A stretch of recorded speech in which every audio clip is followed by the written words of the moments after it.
Hi, welcome to Cecil TV. I'm Doug Donnelly. For a number of years, the Cecil County Chamber of Commerce has held its primary candidate forum. This year, the event will take place on April 4th at 6 p.m. in the Milburn Stone Theater. To discuss this event, we welcome Megan McRay, Executive Director of the Cecil County Chamber of Commerce. Welcome, Megan. Thank you. Nice to be here. Good to see you.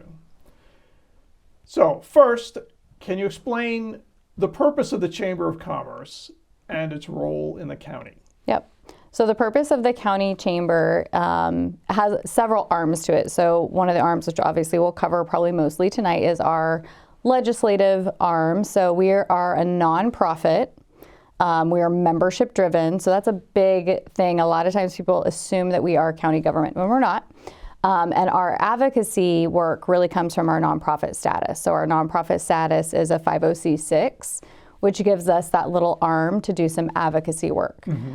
So when we talk about legislature and government, that's kind of our focus for our members. So they can come to us and say, hey, this is a legislative matter that is impacting our businesses, whether it's in our county or, we just went through one with our House Bill 1515, which is all about taxes. So, we look at legislative priorities and we can do some advocacy work. So that's kind of our government side to the chamber. We obviously know a lot of chambers are known for our networking events. What I love to say is we get to be that countywide connection. There's awesome groups out there, a lot of BNI groups, which have a great purpose and serve a really great purpose.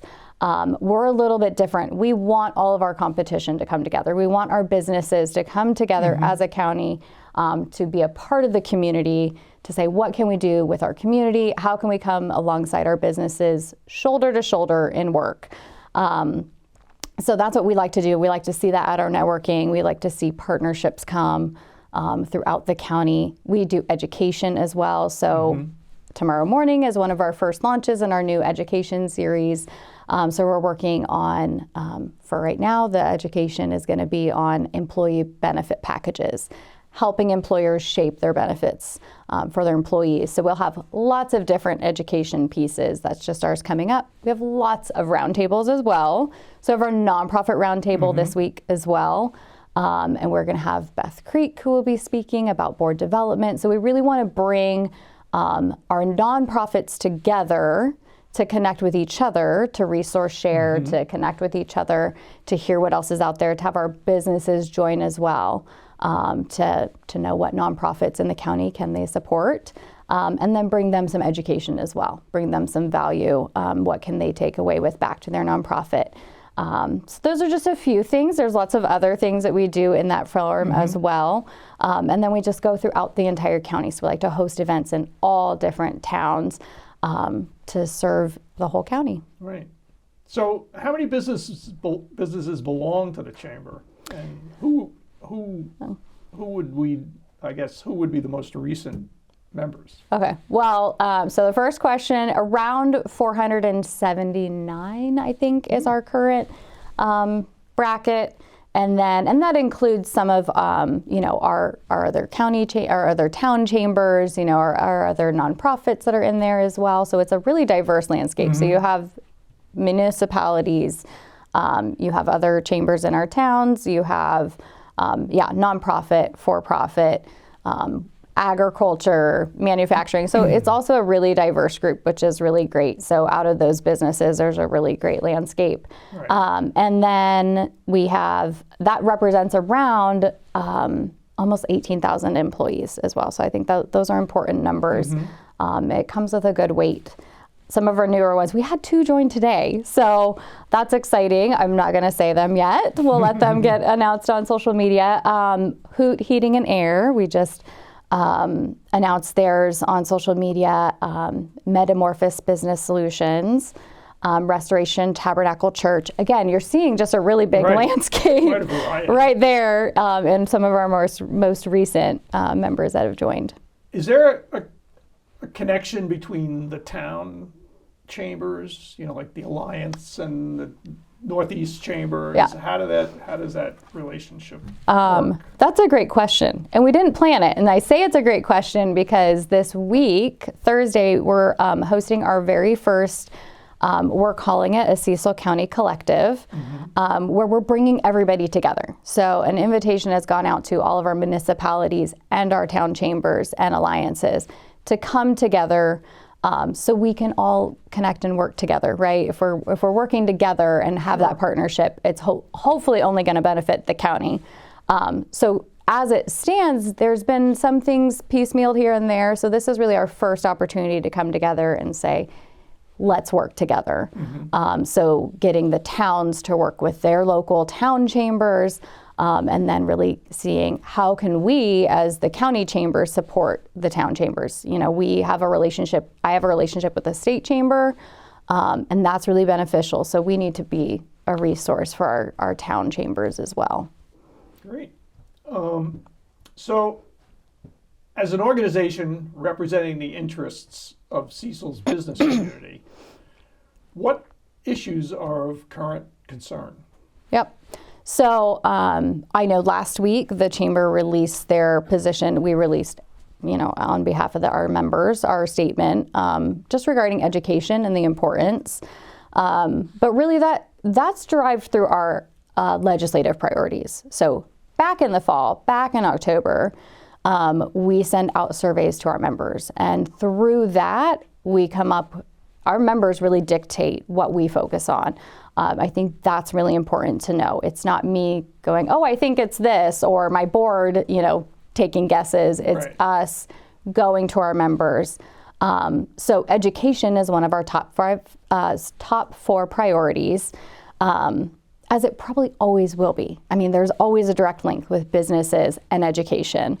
It was our priority in 2023, and I can see it being another priority in 2025. I don't think that's going to change. So it was just an important piece for the chamber to, one, let our members know how we advocate for them.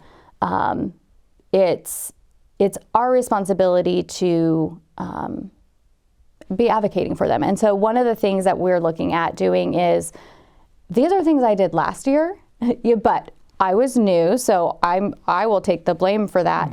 I didn't make that public. I didn't make that as known. We sent out those letters reminding our county council and our county executive what the priorities of the chamber are.